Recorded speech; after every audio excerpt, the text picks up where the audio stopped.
Oui, quelques mots simplement pour dire la voix que nous avons avec le professeur Chidéli, je prononce mal le nom, pour moi c'est difficile, mais nous avons l'honneur d'accueillir, le grand honneur d'accueillir un professeur chinois qui en plus a une double culture parce qu'il a fait sa thèse à Paris 1. Et il travaille régulièrement avec des universités parisiennes, européennes en général, je sais qu'il était à Barcelone, Madrid, etc., mais surtout parisiennes, avec Michel Grimaldi, Marie Goré, enfin des professeurs de Paris 1 et de Paris 2, qui travaillent beaucoup sur le rapprochement des relations juridiques franco-chinoises qui se développe de plus en plus. Et donc il y a un intérêt pour la Chine. La Chine s'intéresse à notre droit, comme nous nous intéressons de plus en plus à leur droit, qui se modernise, et nos deux entités se rapprochent de plus en plus, pas seulement sur le plan économique, mais aussi sur le plan juridique. Sur le plan économique, vous savez qu'il y a des accords avec Airbus, Carrefour, etc., le groupe Peugeot pourrait être présenté là-bas, qui se développe de façon considérable. Eh bien, sur le plan juridique, en tout cas, ça suit. Et puis, vous avez siégé hier, je précise, à un jury de thèse de mademoiselle, Madame Hu, et nous espérons en tout cas que ce soit un premier acte pour renforcer nos relations, que vous soyez associés à d'autres manifestations. D'ailleurs, à l'instant même, nous venons de conclure un accord pour que vous soyez co-directeur de la thèse d'un de nos étudiants, qui est M. Zhang, qui est dans la salle. Donc, vous voyez que tout se fait dans l'instant, dans l'échange, finalement. Il faut profiter de ces moments-là. Merci en tout cas de votre présence ici. Merci. Merci. Voilà, je dis aussi quelques mots. Voilà. Oui. Voilà. Tout d'abord, je voudrais exprimer mes remerciements de plus sincères au doyen Yves Bivou, au professeur Yves Hongré, qui est respectivement le directeur et le directeur adjoint du célèbre centre de la concurrence du droit de la concurrence, Yves Sera. Voilà, donc ça me fait beaucoup de plaisir, c'est un grand plaisir, c'est également un grand honneur d'être ici, de discuter avec vous sur voilà, des évolutions tout récentes de droit chinois en matière de la consommation. Voilà, donc vraiment un grand merci.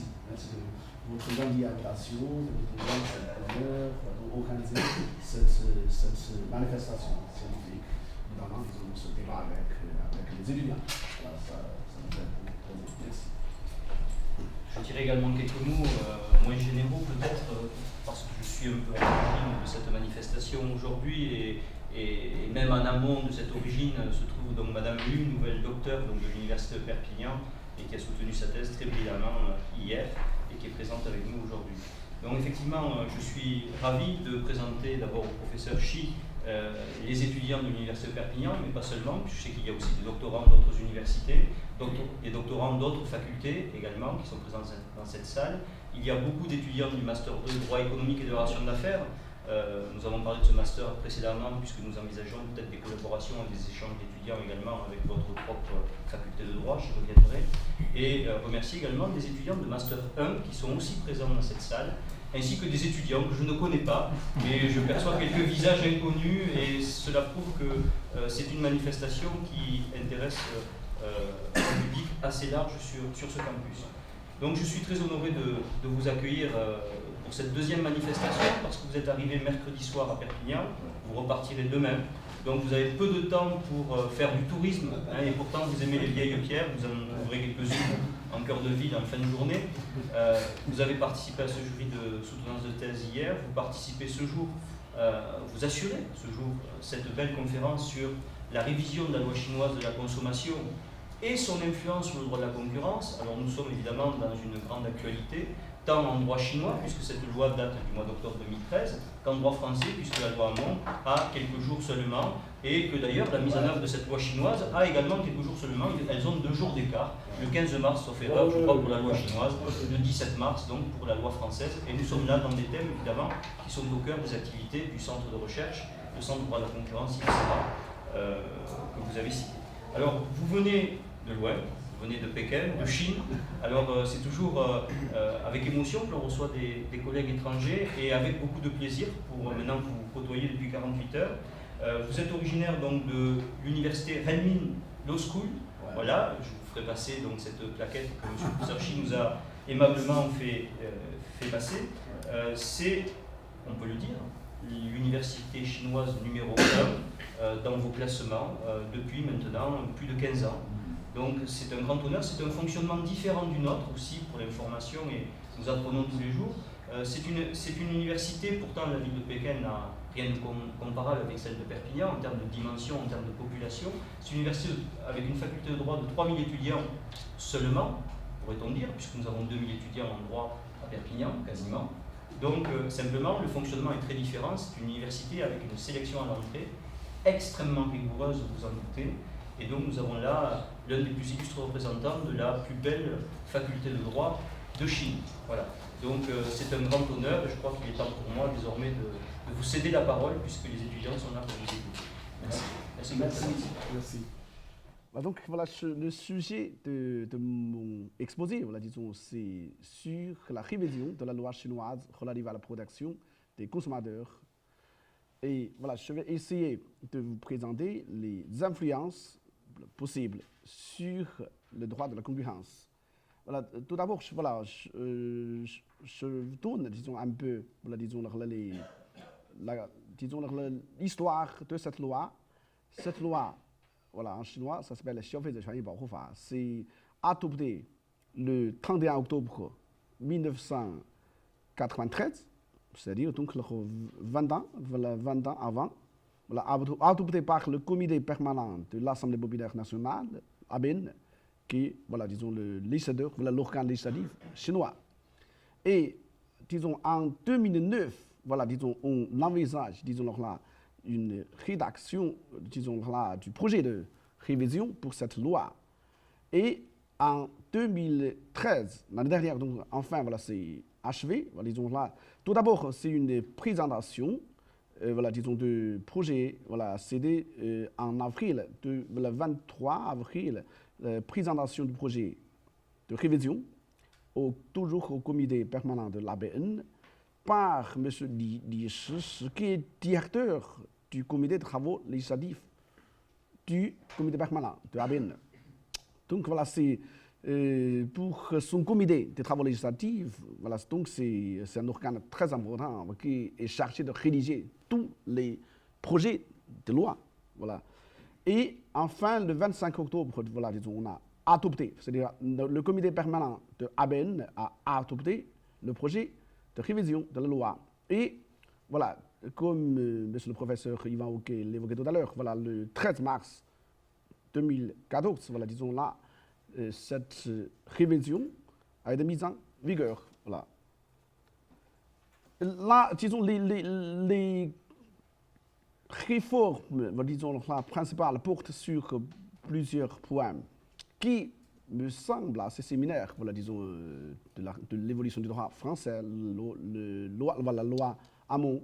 Par exemple, tout d'abord, voilà, disons, c'est voilà, le développement des modes de consommation responsables. Là, par exemple, là, dans la loi chinoise, voilà, disons, il y a article 5, il y a alinéa 3, qui prévoit que l'État doit promouvoir des modes de consommation civilisés et sains, tout en économisant les ressources, protégeant l'environnement et luttant contre le gaspillage. Voilà, on trouve, là, disons, là, immédiatement, disons, la loi Hamon, voilà, la loi Hamon, voilà, il y a aussi, disons, là, qui vise à lutter contre l'obsolescence programmée de produits. Donc là, l'idée c'est la même, c'est-à-dire là, voilà, lutte contre le gaspillage. Et il y a aussi, le deuxième point, voilà, c'est sur le renforcement des droits des consommateurs. Là, il y a, premièrement, voilà, disons là, article 14 voilà, qui prévoit en droit chinois pour la première fois le droit à la protection des données personnelles des consommateurs. Parce que alors là, jusqu'ici, voilà, en effet, la Chine, disons, lance une grande entreprise de codification en droit civil, voilà, disons, qui a été le sujet de ma thèse.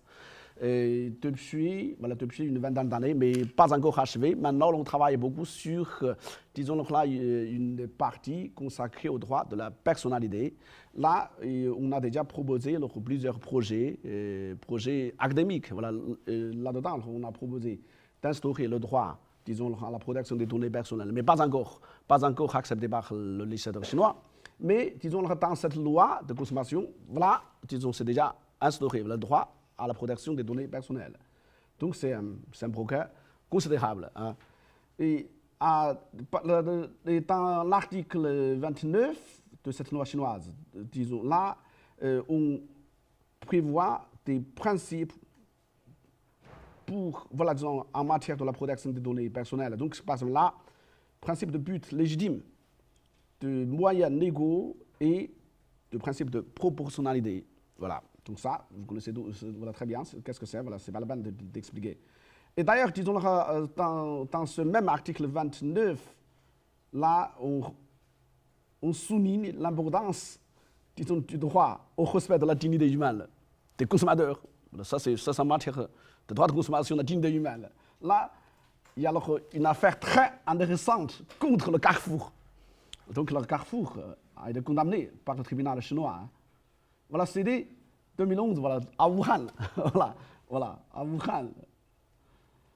Voilà, disons, voilà, c'est une décision publiée dans la fameuse communication de la Cour suprême chinoise. Chez nous, voilà, donc c'est très rare, disons, une décision judiciaire donnée par un tribunal de base qui a enfin, disons, là, collecté dans cette communication émise, rédigée par la Cour suprême chinoise. Donc, c'est-à-dire là, cette affaire est considérée comme, c'est ce qu'on appelle jurisprudence exemplaire. Voilà, donc voilà, chez nous, voilà, donc là, voilà, on revient à la question classique, c'est-à-dire quel effet pour la jurisprudence dans, disons là, un système de droit codifié, de droit légiféré. Voilà, disons, théoriquement, voilà, la jurisprudence n'a pas d'effet juridique, voilà, disons, là, c'est plutôt c'est un effet moral. Mais, disons, pratiquement, en effet, pour les tribunaux, voilà, disons, surtout pour les instances judiciaires inférieures, tout le monde suivent, voilà, disons, cette ligne, surtout si voilà, disons, c'est approuvé par la Cour suprême chinoise. Voilà, donc c'est ce qu'on appelle la jurisprudence exemplaire. Là, la raison, disons, de condamnation, c'est atteinte à la dignité. Disons, le fait, c'est que, c'est-à-dire là, le Carrefour Wuhan a fait, disons, une promotion commerciale, voilà, pour certains produits, c'est plutôt des produits alimentaires, par exemple, voilà, on a vendu des céréales chez Carrefour. Et voilà, disons, si vous achetez 5, voilà, un offert. Et ensuite, disons, là, cette dame, Madame Wang, elle a acheté 20, et ensuite, voilà, 4 offerts. Mais à la sortie, disons, là, ces 4 offerts gratuits ont été contestés par la caisse. Ensuite, il y a des disputes entre le client et le personnel de caisse. Et enfin, voilà, disons, Madame Wang, elle a été interceptée par les cartes de sécurité de Carrefour dans le bureau de prévention des risques. Voilà, c'est un titre assez bizarre, mais chez nous, ça existe partout. Voilà, bureau de prévention des risques. Et disons, les cartes de sécurité ont demandé cette femme de signer un document, ensuite de la relâcher. Mais disons le lendemain, disons là,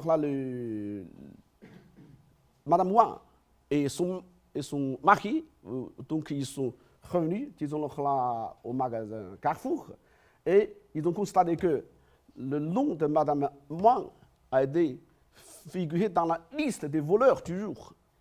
Parce que là, chaque jour, on rédige une liste des voleurs du jour. Hein.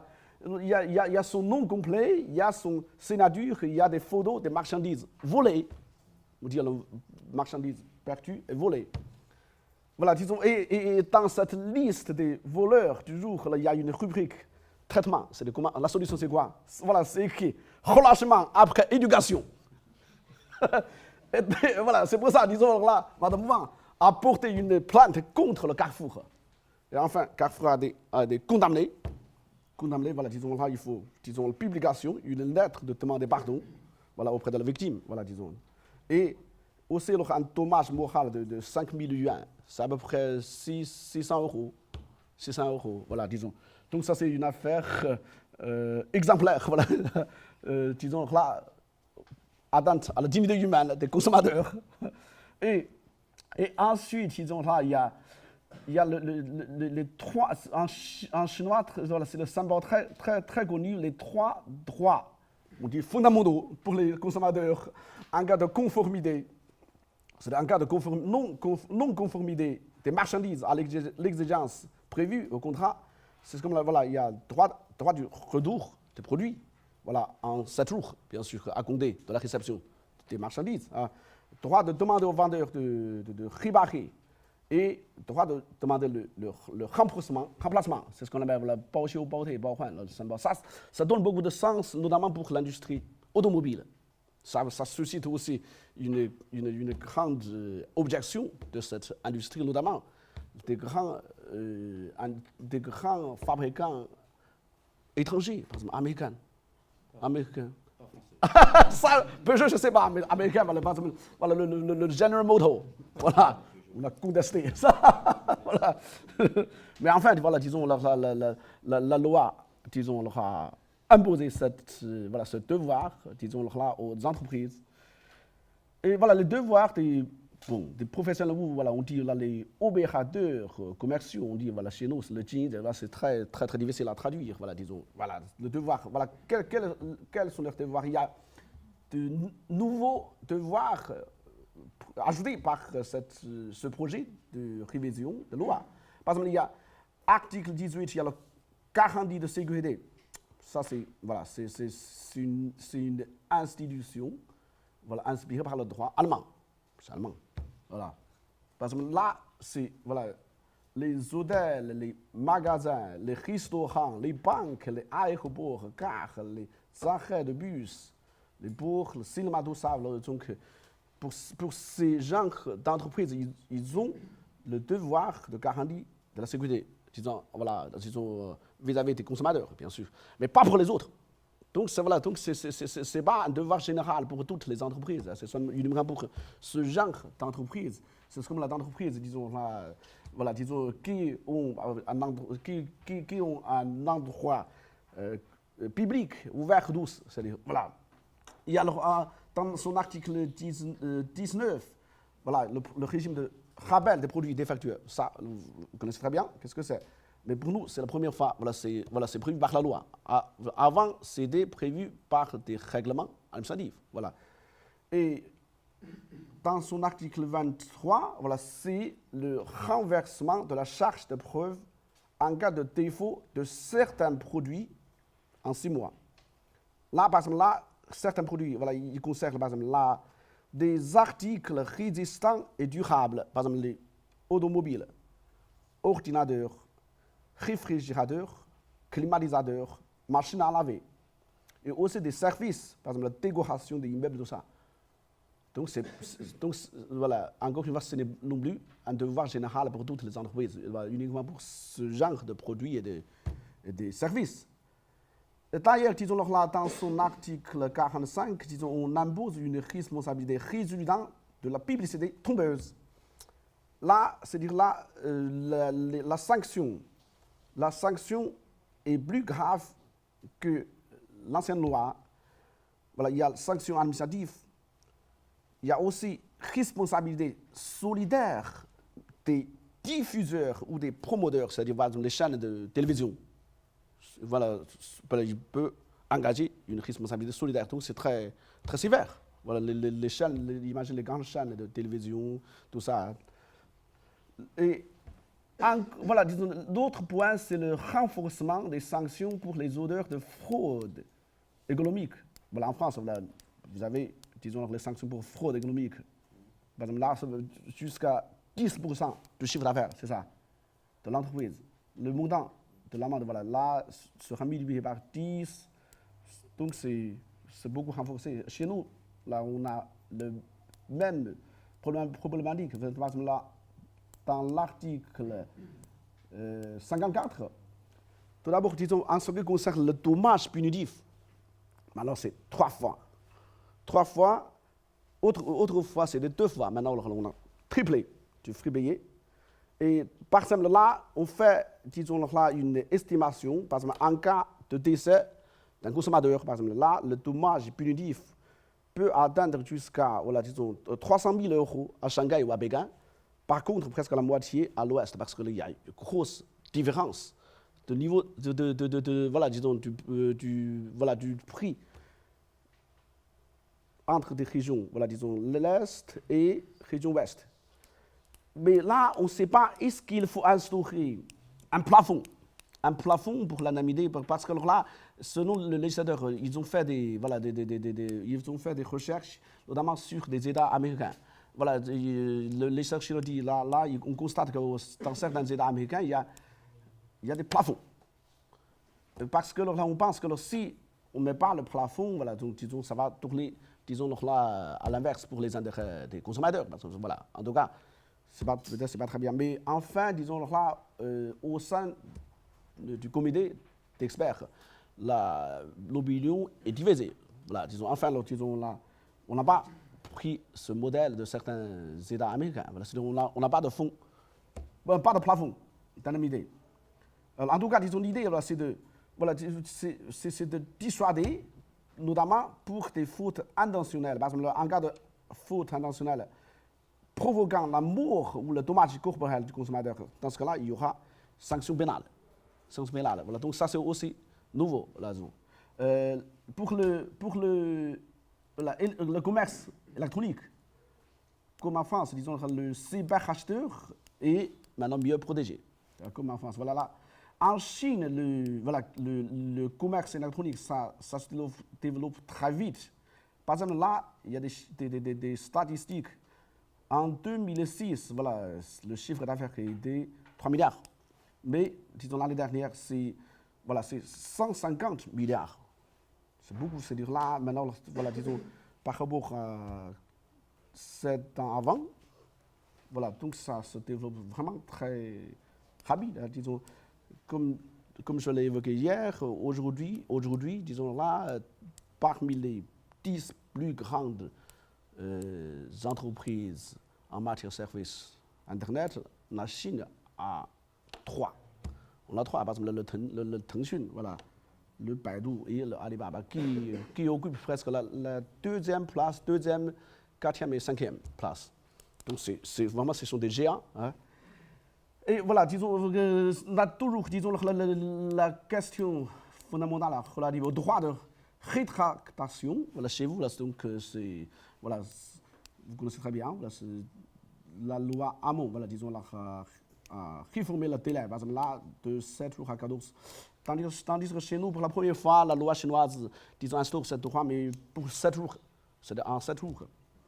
Mais là, il y a des dérogations, par exemple, là, il y a des dérogations pour certaines marchandises, et surtout, il y a un article qui suscite beaucoup de doutes, c'est que là, des marchandises pour lesquelles l'exclusion de l'application du droit de rétractation a été confirmée par le consommateur au moment de transaction en raison de la nature. Donc c'est très ambigu. Qu'est-ce que ça veut dire? En raison de la nature des marchandises. Voilà. Et en effet, disons là, au moment de sa rédaction, il y a beaucoup d'objections pour, voilà, disons, introduction de ce nouveau droit dans le droit chinois.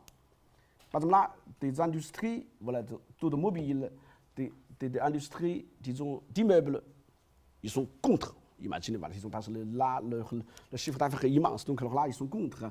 Et il y a d'autres raisons pour être contre, voilà, on pense que les consommateurs sont trop protégés, ça va susciter des modes de consommation irresponsables.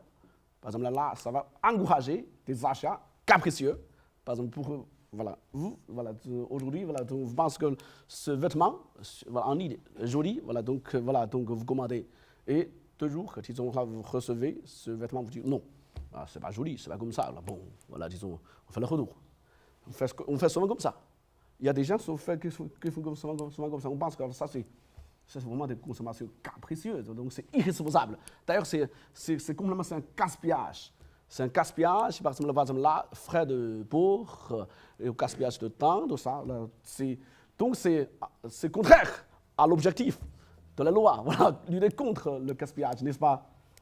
Et d'ailleurs, dans son article 44, disons, on instaure aussi la responsabilité solidaire des entreprises, mais qui fournit la plateforme du commerce électronique. Donc ça, c'est aussi très lourd. Imaginez par exemple pour le Amazon France, voilà, pour le eBay France, là, c'est-à-dire là, il sera condamné à une responsabilité solidaire. Donc c'est très lourd. Hein, c'est très lourd. Et donc là, en effet, alors là, cette loi a été mise en vigueur il y a peu de temps, mais cette pratique a existé quand même il y a assez longtemps, il y a 5 ans, 4 ans dans certains domaines de commerce électronique. Donc on a fait une enquête sur son application. Par exemple là, selon disons, une enquête tout récente, alors là, on constate que pour certaines grandes plateformes du commerce électronique, on a toujours des moyens pour contourner l'application de cette loi. Par exemple là, voilà, disons pour les marchandises, par exemple pour les jeunes mères et les bébés, dans le Jingdong, voilà, donc c'est un grand site du commerce électronique chinois, le Jingdong. Là, on dit il y a des marchandises spéciales là, qui sont exclues des champs d'application de ce droit. Voilà. Dans le Amazon Chine, par exemple là, les produits alimentaires, on pense que non rétractables. Tandis que pour les produits non alimentaires, là, il faut, si vous appliquez le droit de rétraction, il faut garder l'emballage complet, les emballages. Dans le Tandang, voilà, c'est aussi un site, disons, voilà, disons, du commerce électronique très connu. Voilà, disons là, les produits alimentaires, la nourriture, les vêtements de bébés non applicables, on dit, voilà, pour ce droit de rétraction. Et aussi, c'est pareil, par exemple, pour les bijoux, voilà, pour d'autres produits alimentaires, tout ça, voilà. En tout cas, voilà, surtout, voilà, il y a une condition de rétraction, voilà, disons, dans la loi, c'est prévu. Il faut que la marchandise soit en bon état. Mais qu'est-ce que ça veut dire en bon état? Donc, voilà, il y a plusieurs pratiques. Voilà, par exemple, là, dans le temps, voilà, on prévoit il faut que les emballages soient complets. Voilà, par exemple, pour les vêtements, il faut que les étiquettes des vêtements soient non détachées. Mais ça, quand même, quelquefois, c'est très difficile pour les consommateurs. Hein. Par exemple, pour les jouets, hein, là, les emballages originaux non séparés pour qu'ils puissent être revendus. On dit là, ça, c'est une condition pour le droit de la rétraction. Pour le Taobao, voilà, disons, là, voilà, c'est pareil, voilà, les vêtements. Pour les vêtements, il faut garder les étiquettes, même les sacs, toutes les pièces accessoires. Donc, c'est-à-dire là, en pratique, quand même, ce droit, disons là, ce droit a rencontré des problèmes, disons, pour être bien appliqué. Hein. Là, l'autre point, voilà, ça c'est sur l'action pour l'intérêt public, voilà, ça ressemble un peu à l'action de groupe, voilà, de droit français, voilà, la loi Hamon. Mais nous, ça s'appelle action pour l'intérêt public. Ce système de l'action pour l'intérêt public, disons, a été premièrement instauré par la révision de la loi relative à la procédure civile en 2012. Voilà, disons, cette révision de cette loi de procédure civile a introduit l'action pour l'intérêt public, mais uniquement pour 2 cas. Première, pour la pollution d'environnement. Deuxième, pour voilà, l'attente aux intérêts des consommateurs. Donc là, c'est uniquement applicable dans 2 domaines, c'est-à-dire là, droit d'environnement, droit de consommation. Voilà pour cette action pour l'intérêt public. Et la loi relative à la protection des consommateurs a confirmé, disons là, cette création, voilà, disons, de la procédure civile.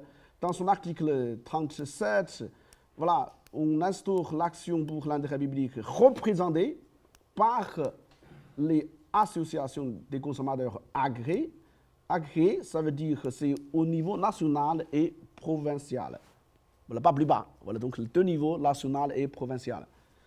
Mais quand même, il reste à voir, disons, en ce qui concerne plusieurs aspects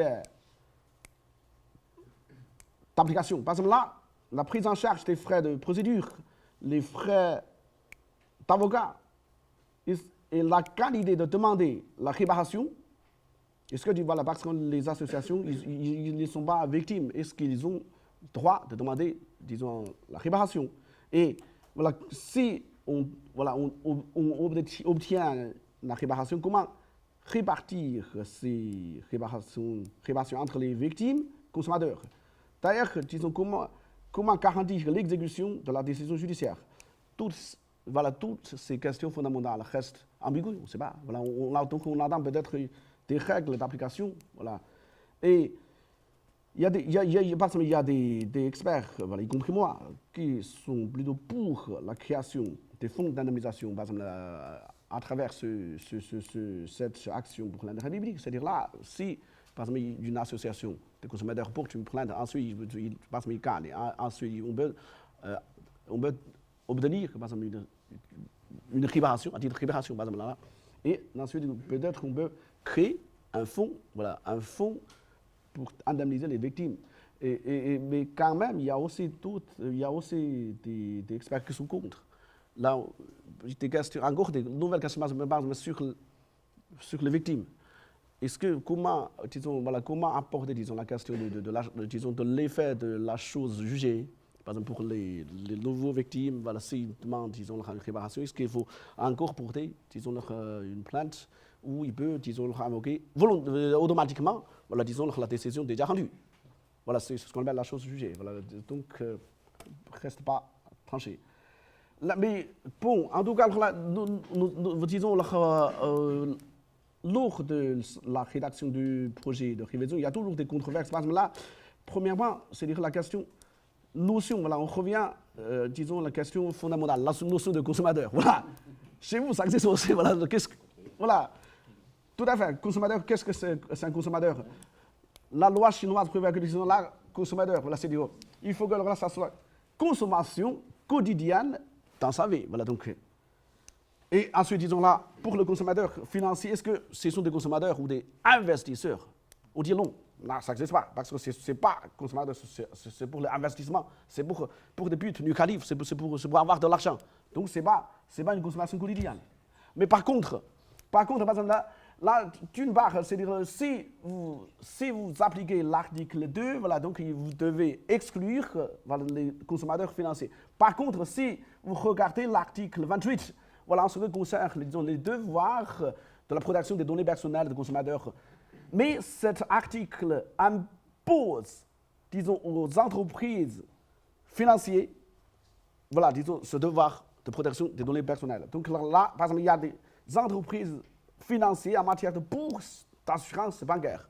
Voilà, dans ce cas-là, c'est-à-dire on englobe, voilà, disons, quand même, les investisseurs. Donc, donc là, il y a une contradiction. Deuxième question, la fondamentale, voilà, disons, ce débat existe toujours, c'est-à-dire, là, c'est ce qu'on appelle en chinois, on dit le zhiya maijia, c'est-à-dire, là, si, imaginez un consommateur, une personne, il a déjà eu connaissance du défaut, il a déjà connaissance de contrefaçon de produit, mais il décide d'acheter pour obtenir les dommages punitifs. Ça, c'est pour des business. En Chine, il y a des gens qui font ça. Par exemple, le plus connu, c'est le Wang Hai. Tous les Chinois le connaissent, n'est-ce pas, le nom Wang Hai. Parce qu'il a créé des sociétés pour fonder des business comme ça contre des façons des entreprises de contrefaçon. Et quelquefois, voilà, disons là, il peut, disons, avoir, disons, une décision favorable, quelquefois non, parce que quelquefois c'est rejeté par des tribunaux. Donc l'application des lois n'est pas uniforme. On ne sait pas. Est-ce que, disons là, est-ce qu'il est, dans ce cas-là, alors, des questions fondamentales, disons, que se posent, c'est de dire, ces gens-là, est-ce qu'il est un consommateur? Parce que là, ils achètent des produits, mais pas pour consommation quotidienne de la vie. Ça, c'est pour faire des business. Est-ce que, je ne sais pas, en France, ça se passe comment? Un gens comme ça, c'est un consommateur ou pas? Voilà, par exemple, qui? Oui? Non? D'accord. Certains juges chinois sont comme vous, voilà, on pense non, c'est pas consommateur. Parce que chez nous, voilà, disons, la thèse classique, c'est que pourquoi il faut protéger les consommateurs? Parce que voilà, ils sont vulnérables. Ils sont vulnérables, donc ils sont assez ignorants. Hein? C'est voilà, des faibles. Ils sont assez ignorants. Mais vous n'êtes pas vulnérable, vous n'êtes pas ignorant, donc vous n'êtes pas consommateur. Donc voilà, il faut, voilà, donc le droit préconise plutôt, disons, altruisme. Donc c'est pas pour égoïste, c'est pas pour faire de business. Voilà, c'est une thèse classique en droit chinois. Mais aujourd'hui, disons là, il semble que, disons là, la nouvelle loi chinoise a rejeté cette thèse classique. Là, on pense que voilà, il va demander, disons, le dommage punitif. Si, voilà, s'il fait ça. Hein. Et bon, voilà, enfin, alors, disons, sur la question, voilà, quelle influence sur le droit de concurrence, ça c'est une question très difficile, hein, très difficile. Voilà, j'essaie, disons, de répondre. Premièrement, évidemment, disons, la nouvelle loi chinoise relative à la protection des consommateurs a beaucoup renforcé, voilà, disons, la protection des consommateurs. Et aussi, on a, disons, voilà, disons, on a renforcé, disons, la responsabilité, disons, des opérateurs commerciaux. Et ce qui va promouvoir, disons, un ordre de concurrence sain et loyal. Donc ça, c'est-à-dire que là, ça va vraiment, disons, faire avancer, disons, la notion de responsabilité sociale d'entreprise. En Chine, voilà, disons, cette notion, voilà, disons, venant, par exemple, du monde anglo-saxon, disons, il y a 15 ans, voilà. Mais ça ne bouge pas trop. Peut-être, disons, cette loi va promouvoir, disons, là, cette notion de responsabilité sociale d'entreprise. Deuxièmement, disons, là, la nouvelle loi, disons, a promu aussi, disons, le développement de la société civile. Par exemple, là, surtout, disons, les actions des consommateurs. Voilà. Et aussi la conscience, voilà, disons, des droits des consommateurs. Parce qu'eux, maintenant, ils sont plus conscients qu'ils ont plusieurs droits.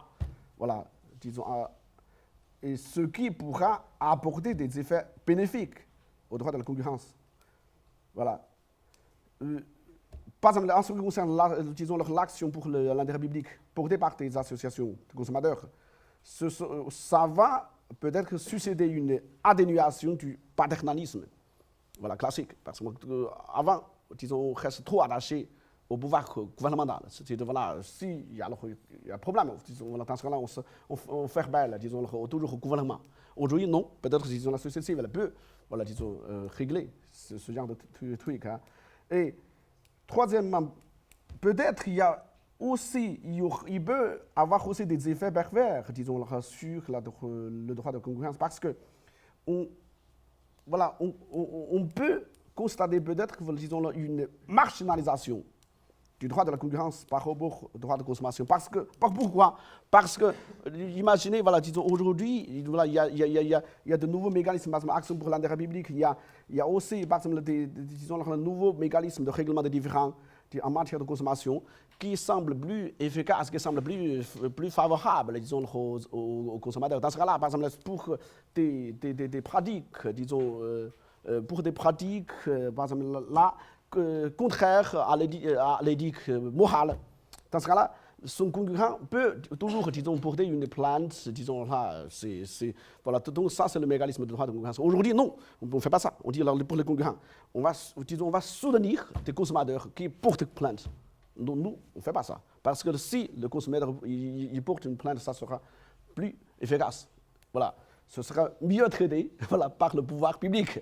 Et donc, voilà, on pense que peut-être il y aura une marginalisation voilà, du droit de la concurrence par rapport au droit de consommation. Voilà, je m'arrête là. Voilà, j'attends donc votre question, voilà, votre remarque. Voilà. Merci. Merci beaucoup. Juste quelques mots peut-être. Merci d'abord de cette conférence qui nous ouvre à un droit qui nous est totalement étranger et qui pourtant est si proche du nôtre, et notamment dans le loi Hamon, vous l'avez remarqué.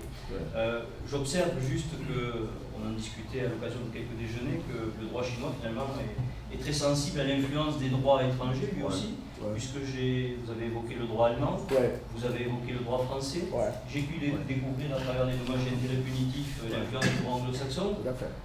Donc effectivement, on sent que le droit chinois essaie de prendre le meilleur et de laisser le mauvais à chacun des autres droits. Avant de laisser la parole à la salle, j'aurais une première question, si vous me le permettez. C'est sur le légicentrisme finalement chinois. La loi, le règlement administratif qui a une place au cœur du fonctionnement institutionnel. Vous avez évoqué l'affaire Carrefour, les Carrefour de 2011, et vous dites que cette affaire pourrait influencer, c'est une forme déjà de jurisprudence et de reconnaissance du pouvoir donné aux juges finalement, à côté des pouvoirs institutionnels. C'est vrai, voilà, sans danger. C'est sans danger, voilà, c'est une question voilà, disons, très intéressante. Ça c'est plutôt sur les sources du droit. Voilà, en la Chine comme la France, on est, disons, un membre de la famille juridique romano-germanique, donc là c'est codifié. Donc même nous, on n'est plus, en quelque sens, on n'est plus codifié que vous, parce que voilà, on accorde une place beaucoup plus importante aux législations écrites. Voilà, disons, par contre, on maîtrise beaucoup d'autres sources de droit, par exemple la jurisprudence, aussi l'usage de tout ça. Voilà. Par exemple, l'usage, hier, on a déjà discuté cette question de l'usage. Voilà. Mais disons là, depuis, disons là, cette méfiance à l'égard de la jurisprudence ne va pas durer longtemps. Parce qu'on a, dans beaucoup de domaines, il n'y a pas de législation. Dans ce cas-là, comment faire? Voilà, il faut que les juges tranchent. Dans ce cas-là, les juges, ils inventent des solutions. Et comment ils inventent? Souvent, ils font belle au droit commun. Parce qu'ils vont voir les solutions en droit français, en droit allemand, en droit américain. Voilà, les autres juges ils font comment? Ensuite, voilà, ils peuvent trouver une solution. Voilà, ça c'est plutôt une solution de jurisprudence. Mais d'ailleurs, là, pour la Cour suprême chinoise, alors là, on a encore d'autres moyens. Premièrement, c'est ce qu'on appelle des interprétations judiciaires.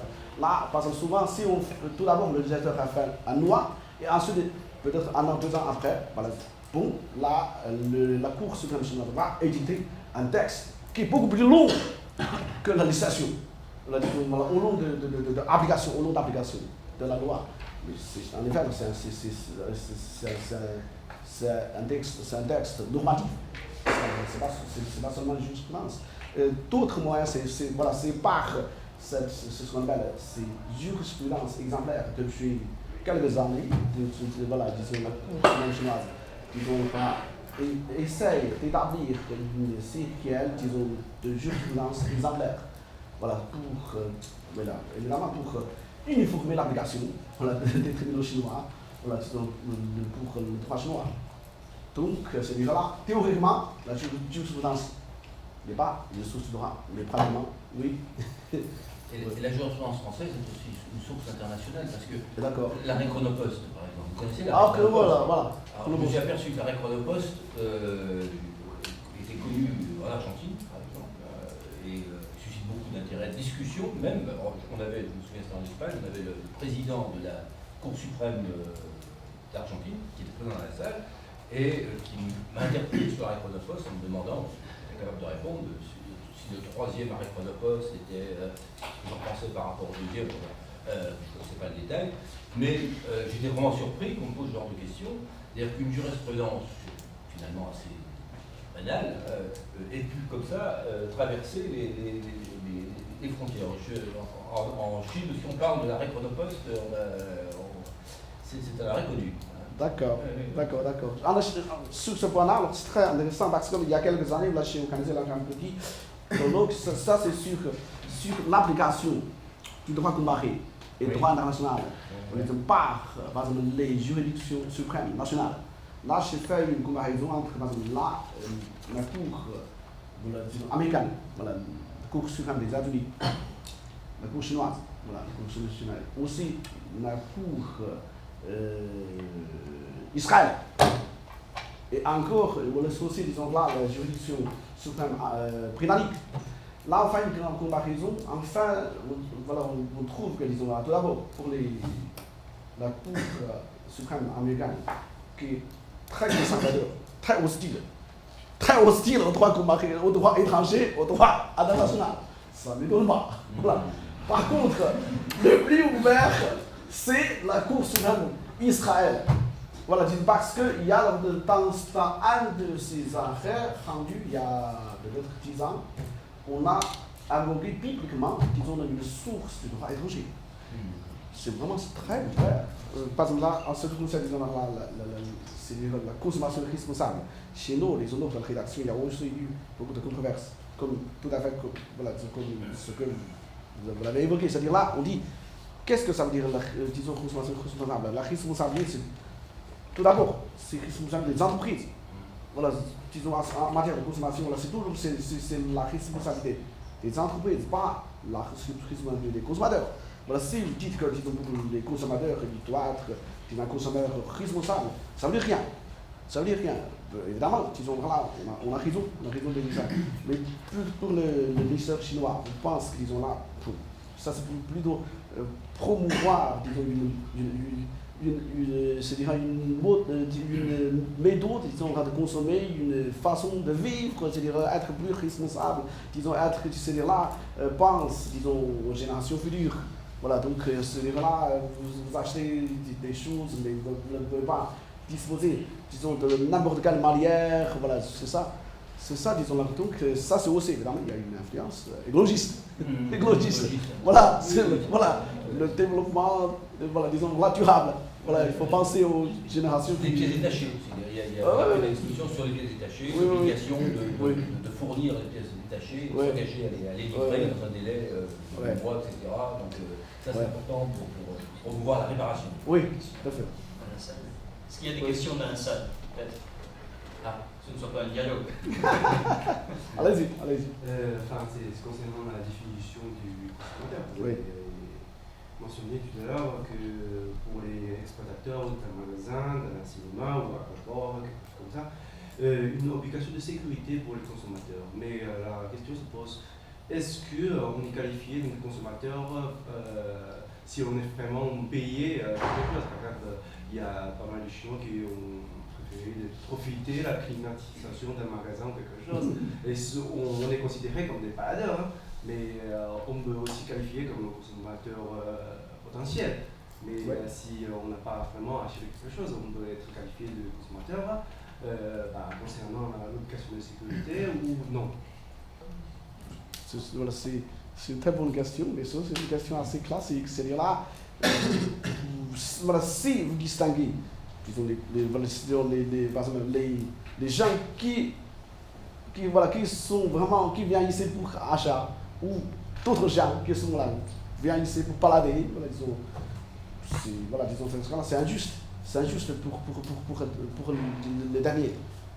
Et d'ailleurs, disons, voilà, ce sera très arbitraire. Comment prouver qu'il a vraiment une volonté d'achat? Peut-être il est le véritable, il est un vrai consommateur potentiel. Il regarde et il passe encore, disons, décédé. Mais c'est possible, il fait le course après. Mais ensuite, il a été placé. Dans ce cas-là, vous dites non, vous n'avez pas fait l'achat, donc vous n'êtes pas consommateur. Voilà, tant pis pour vous. C'est injuste. N'est-ce pas? Dans ce cas-là, donc, il ne faut pas distinguer les deux catégories. Ça me fait penser à la distinction qui existe dans le code de commerce entre le chaland et le client. On a l'impression que vous souhaitez distinguer la situation du consommateur potentiel qui peut-être vient pour se promener, mais qui peut-être aussi vient pour acheter, et qui finalement se décide à ne pas acheter.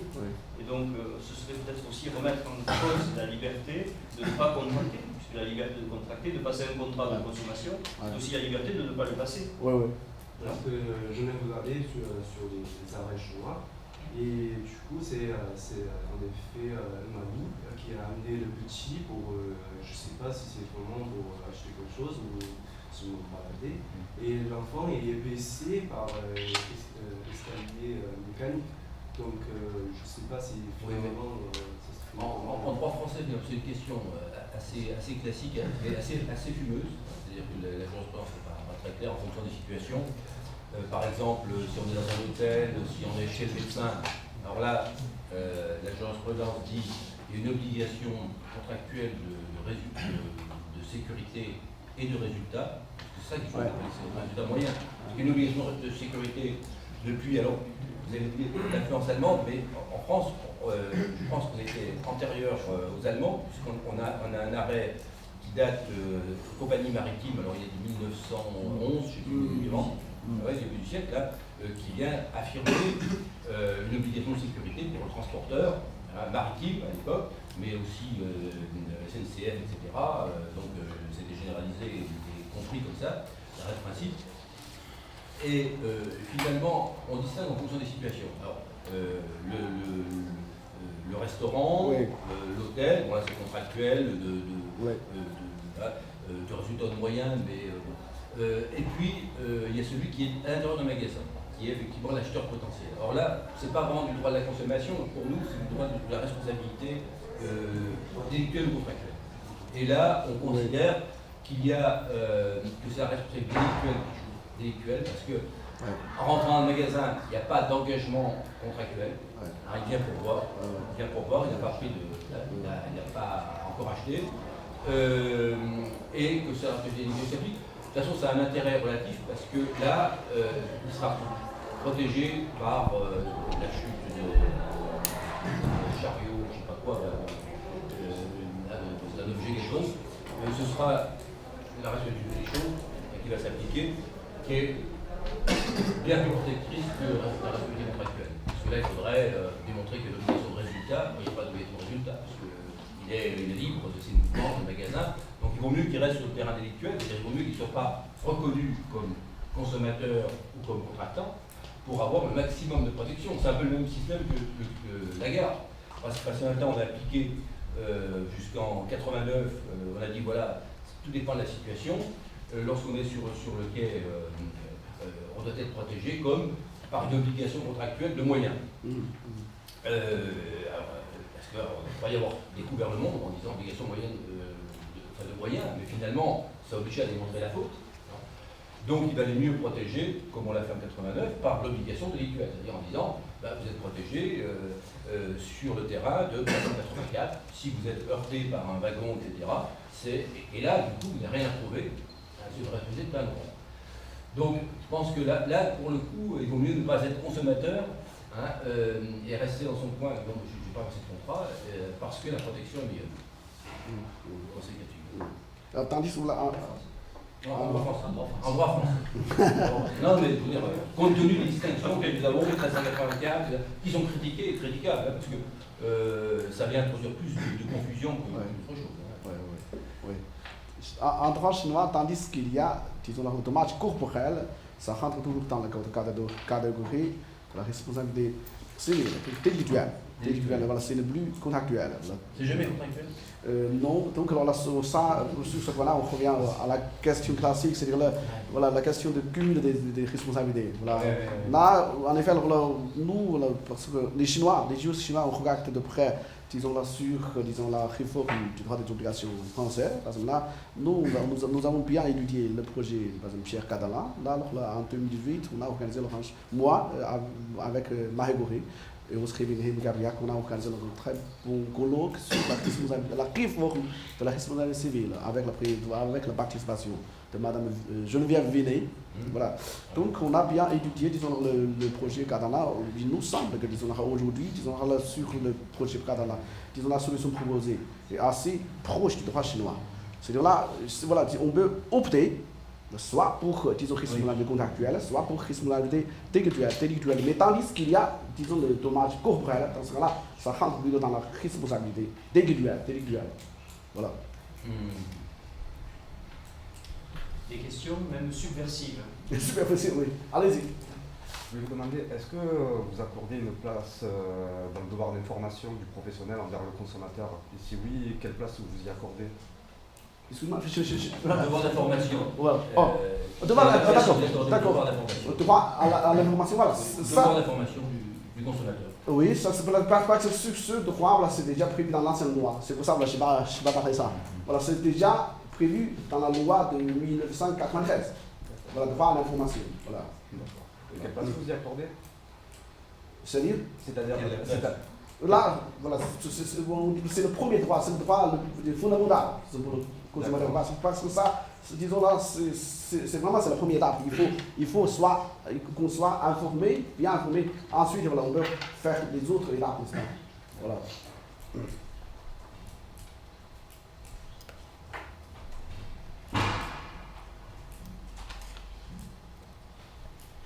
Si vous avez du mal à dire du droit français, au regard des règles du droit chinois, je sais que vous pourrez satisfaire quelques esprits. Sur les insuffisances du droit français que vous avez pu constater, notamment à l'occasion de l'étude des règles du droit de la consommation, en particulier avec le Pico. Concernant, je vois peut-être une question concernant le champ d'application. Je vois sur la première question. Oui. On a évoqué effectivement le texte qui prévoit aujourd'hui une définition du consommateur qui se résumerait à une personne physique, avec les difficultés évidemment qu'a souligné le doyen Picot, puisque d'autres dispositions semblent étendre le champ d'application à d'autres acteurs. Est-ce qu'en droit chinois de la consommation, le consommateur peut être une personne morale, comme un syndicat, comme une association, ou est-ce que c'est totalement exclu par la loi? La loi l'exclut. Voilà, la loi n'a pas exclu les personnes morales d'une manière, disons là, explicite, mais voilà, c'est fait automatiquement par le juge. Ça veut donc dire que s'il y a une association sportive, culturelle, qui passe commande de biens pour les membres de cette association, celle-ci ne peut pas prétendre bénéficier des règles protectrices du droit de la consommation. Non, ça c'est sûr. Voilà. Un point En Europe, c'est plutôt ça, c'est plutôt également cette position, sauf des pays comme l'Espagne. L'Espagne est très ouverte à la personne morale, la protection des personnes morales, ou la France, d'une façon alors, assez nuancée, quand même très faible. D'accord. L'ouverture de petite. D'accord. Nous, parce que nous, on pense que, voilà, disons là, si, par exemple, si vous consommez, vous achetez quelque chose, voilà, il faut que ça soit à l'usage personnel ou familial. Dans ce cas-là, voilà, donc c'est très difficile de faire rentrer les personnes morales. Pourquoi? Il n'y a pas personnel, il n'y a pas familial. C'est ça. Ouais. Et ça, c'est la vision, disons, cette vision déformatrice, ouvrant, je soustrais, mais ouvrant le droit de la consommation, c'est une vision civiliste. C'est-à-dire cette vision de protection du faible. Et le faible peut être une personne morale, voire un professionnel. Bien sûr. Alors que la vision classique, consumériste, militante, c'est de dire le consommateur, c'est une personne physique qui agit avec des besoins, Ça, c'est la vision qu'elle est au droit, très stricte. Si vous n'avez pas d'autres questions, j'ai une question sur l'action de groupe. Vous avez parlé de. Oui, allez-y. C'est intéressant parce que votre action de groupe, elle existe, mais alors vous dites qu'il y a le coût de l'avocat, etc. Et pourquoi n'avoir pas fait comme nous finalement, c'est-à-dire et ne pas passer par les associations de consommateurs, parce que là on n'a plus de problème d'avocat, parce que là, ça coûte rien, ça coûte, mais ça passe par les associations de consommateurs. C'est-à-dire que c'est elles qui lancent la procédure. Mais ensuite, il n'y a pas d'obligation de faire intervenir un avocat. Il peut intervenir à un moment donné, mais je veux dire, on peut se passer de l'avocat. L'avocat peut être écarté de la procédure. Chez nous, là, ce n'est plus obligatoire, disons, la présence de l'avocat. Mais souvent, par exemple, surtout pour les associations de consommateurs au niveau provincial, eux, ils manquent d'expertise juridique. Parce que donc, souvent, ils sont obligés de faire appel, disons, aux avocats. Donc, il y aura des frais. C'est ça le problème. Et ils ne peuvent pas se condamner à des provisions. On ne peut pas demander au juge de condamner à une provision, de verser une provision de 5 000 € par exemple pour couvrir les frais de justice. C'est-à-dire à l'avance. Oui. Oui, disons là, ce mécanisme, ça existe voilà, en procédure civile chinoise, mais on ne sait pas si ça pique l'action de groupe. Ça, on ne sait pas. Ça fonctionne Ça fonctionne voilà, disons, pour d'autres procès, le procès ordinaire. Voilà. Ça fonctionne, ce mécanisme. Voilà. Et encore, disons, sur la qualité des personnes morales, là, on a eu ce même débat, disons, par exemple, en ce qui concerne disons, les titulaires des droits fondamentaux. Est-ce que ça doit être uniquement, par exemple, des personnes physiques, voilà, disons, pour les titulaires des droits fondamentaux, ça pourrait être, disons, là, les titulaires pourraient être des personnes morales. Là, chez nous, là, disons, là, le débat, ça existe toujours. Parce que pour la dette classique, on pense que, voilà, évidemment, il faut que ça soit individuel, par exemple, là, liberté de conscience, liberté de religion, tout ça. Là, disons, on ne peut pas imaginer, disons, pour une personne morale qui peut avoir un droit à la liberté de religion. Mais disons, depuis quelques années, il y a aussi des auteurs chinois qui disent que le rapace là, pour le droit au procès équitable, là, ça peut s'appliquer aux personnes morales. Mais on pense que quand même, que sur l'ensemble, ça c'est des cas très exceptionnels. Très exceptionnels. Donc, si on va aussi sur ce qu'on appelle aussi le droit de la personnalité là, on ne peut pas imaginer une personne morale. Comment par exemple, il peut avoir droit à la vie, droit à la santé, droit à la vie, tout ça. Voilà. C'est droit du commerce qui protège les personnes morales. Voilà. Bah, c'est pour rebondir là-dessus. Et excusez ma méconnaissance de l'État chinois et du système chinois. J'avais la sensation que l'État chinois et son administration étaient un État fort et une administration forte. Et du coup, je me demande pourquoi passer par un système assez américain finalement, parce que avec le private enforcement, les trip damages, la class action, pourquoi ne pas plus revenir à une solution pénale ou voire même administrative justement à ces défauts? En effet, voilà, tout d'abord, disons, l'action pour la République, c'est pas calqué sur le modèle américain de class action. Non, en effet, il y a des différences très importantes. Par exemple, là, en ce qui concerne les champs d'application, imaginez, pour nous, pour le class action, c'est bien, là, disons, voilà, ça peut être des grosses affaires, par exemple, pour les grosses montants de réparation, mais ça ne s'applique pas du tout à l'action pour la République. Qu'est-ce que ça veut dire la réalité? Ça, c'est plutôt pour des petites affaires, par exemple pour des cartes téléphoniques, des cartes d'abonnement, de transport, tout ça. Et souvent, par exemple, si vous utilisez ensuite là, le montant restant, voilà, 1 ou 2 euros, dans ce cas-là, c'est très difficile de demander le remboursement, le montant restant. Dans ce cas-là, mais maintenant, parce que disons, là, il y a beaucoup de consommateurs. Et donc, dans ce cas, pour chaque consommateur, on ne va pas porter une plainte, parce que pour une plainte, ça prend beaucoup de temps. Disons, là, vous dépensez 10 000 yuans pour avoir, disons, une réparation de 100 yuans. Donc, c'est pas la peine. C'est pour ça. Donc, là, dans ce cas-là, il faut, disons, là, l'association consommateur. L'association des consommateurs qui porte la plainte. Mais, en tout cas, même, disons, là, s'il a droit, disons, à la réparation, disons, le montant, ce n'est pas grand-chose.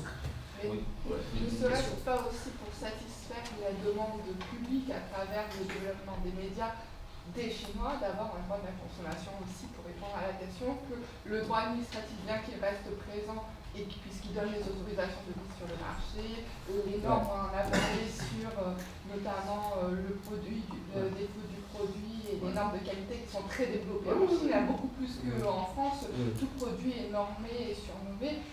Le droit de la consommation, c'est avant tout pour satisfaire la demande et faire baisser un peu la pression du gouvernement sur cette partie-là.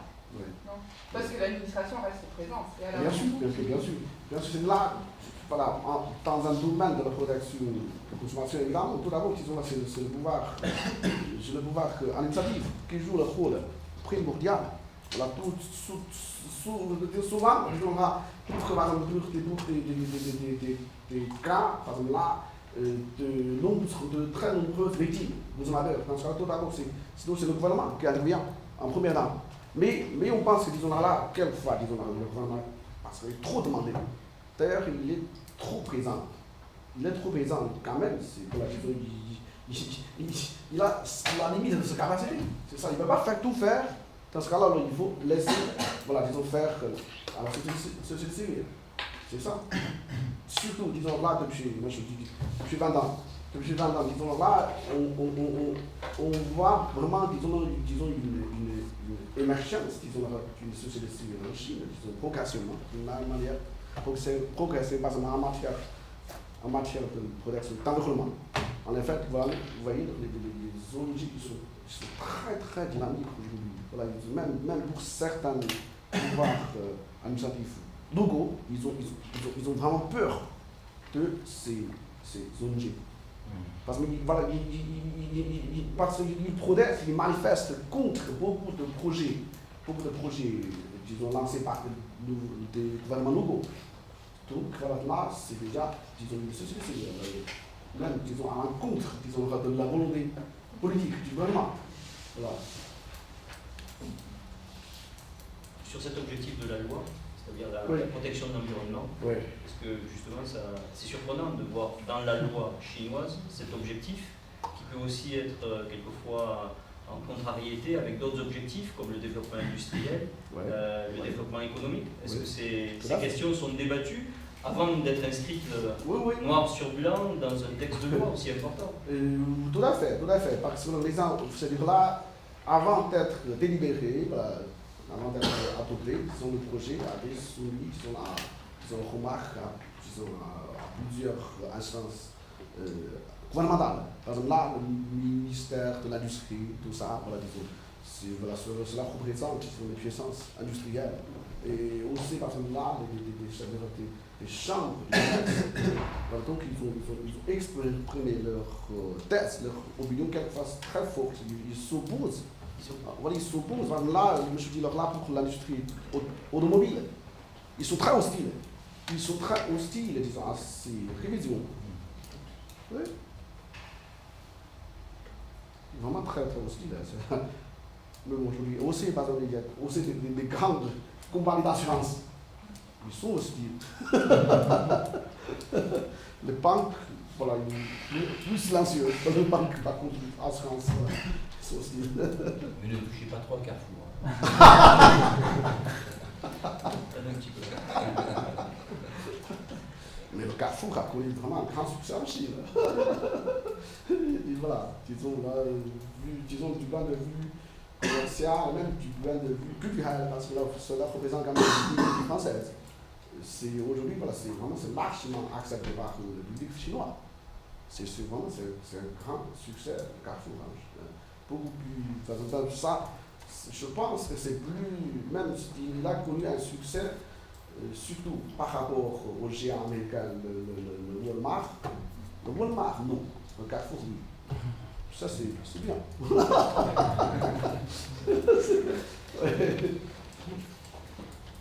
D'autres questions?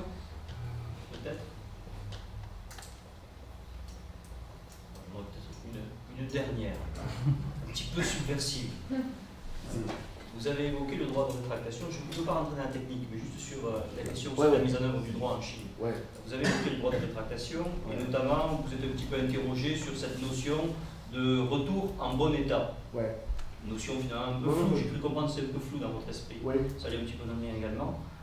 Mais finalement, est-ce que l'usage de ces concepts, de ces standards, comme par exemple aussi celui de loyauté, est-ce que ce sont des concepts qui sont faciles à mettre en œuvre ou qui sont mal acceptés en droit chinois? Celui de loyauté, par exemple, la loyauté intellectuelle, par exemple. Le devoir de loyauté, de restituer en bon état, c'est une forme de loyauté. Bon, c'est une question très difficile à répondre.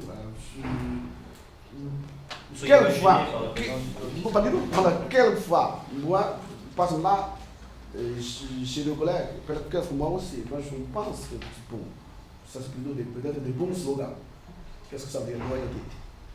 Loyauté, parce que voilà, on pose la même question, par exemple, ce qui concerne l'équité. Égalité, principe d'égalité. Oui, voilà, en droit chinois, c'est aussi inscrit, principe d'égalité, comme on l'a déjà discuté l'autre jour. Là, par exemple, là, en droit de responsabilité civile, c'est-à-dire là, dans certains cas, là, il n'y a pas véritable responsable. Dans ce cas-là, voilà, on accuse ni l'un ni l'autre. En ce cas-là, on partage. On partage sur le principe d'égalité. Voilà, c'est ce qu'on a la compris. Mais ça ne veut rien dire. C'est le cœur. Voilà, loyauté, c'est quelle face ça. L'équité, il y a quelqu'un qui, je ne sais plus, Chaval, je crois, qui a dit l'équité c'est le cœur, le droit c'est la raison. Et donc,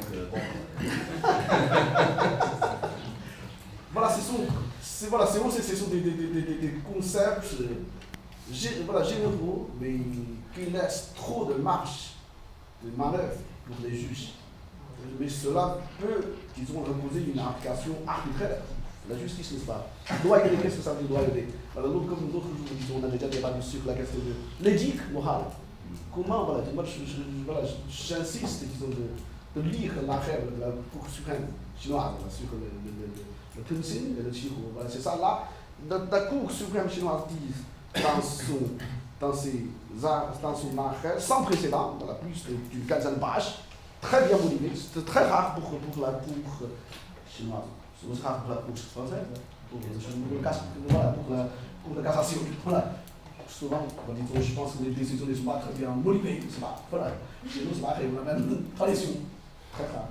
Voilà, sans précédent. Dans cet arrêt, on dit que là, le Cour suprême dit où on peut découvrir l'éthique morale à partir, disons, d'usage professionnel, à partir de déontologie professionnelle, à partir, disons, des conventions d'autorégulation. Mais ça reste beaucoup. Qu'est-ce que c'est?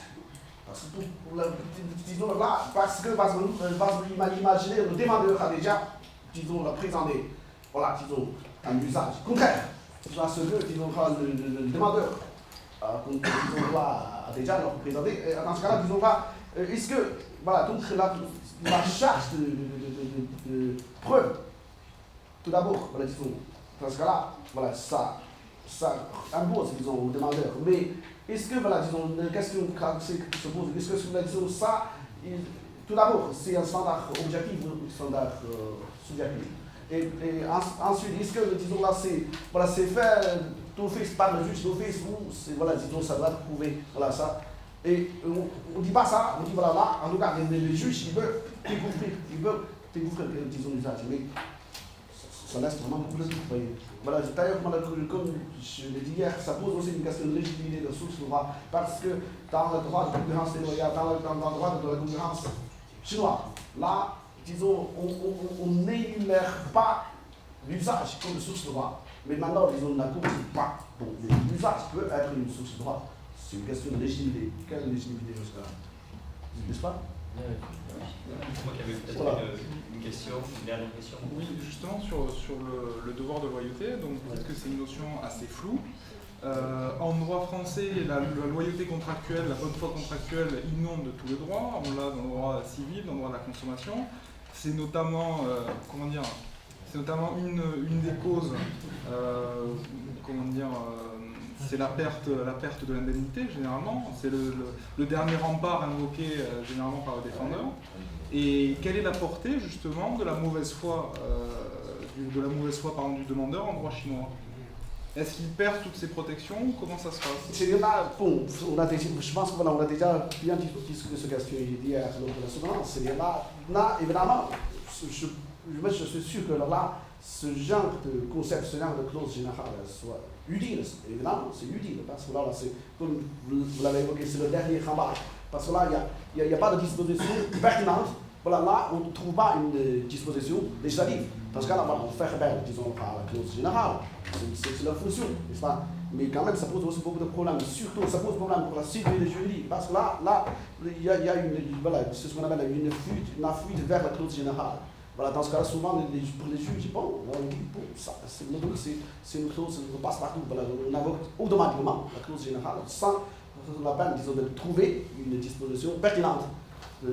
Dans ce cas-là, je le qualifie comme la paresse intellectuelle des juges. Mais ça tourne vraiment problème pour la sécurité juridique, n'est-ce pas? Si ça peut englober tout, dans ce cas-là, supprimer les autres dispositions. Car là, ça c'est tout, n'est-ce pas? Donc une clause générale, c'est tout, n'est-ce pas? Vous êtes d'accord? Voilà pour des avis donc divergents sur cette question de la prééquité. Mais du débat naîtra peut-être la vérité. Est-ce qu'il y a encore des questions dans la salle? Pas d'autres questions?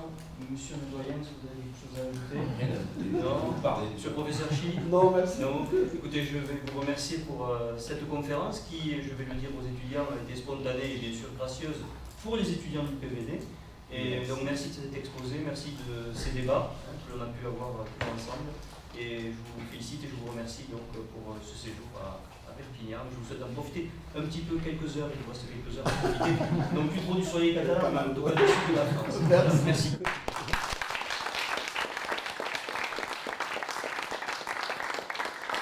Merci beaucoup, monsieur le professeur Yvan, ok, merci le doyen, monsieur le doyen Pico, aussi merci à vous, voilà, les étudiants, voilà, merci, voilà, donc peut-être, soyez bienvenus en Chine, surtout dans ma faculté, voilà, chimie, voilà, pas à Pékin, donc c'est très très facile, disons, pour arriver, voilà, merci. Merci.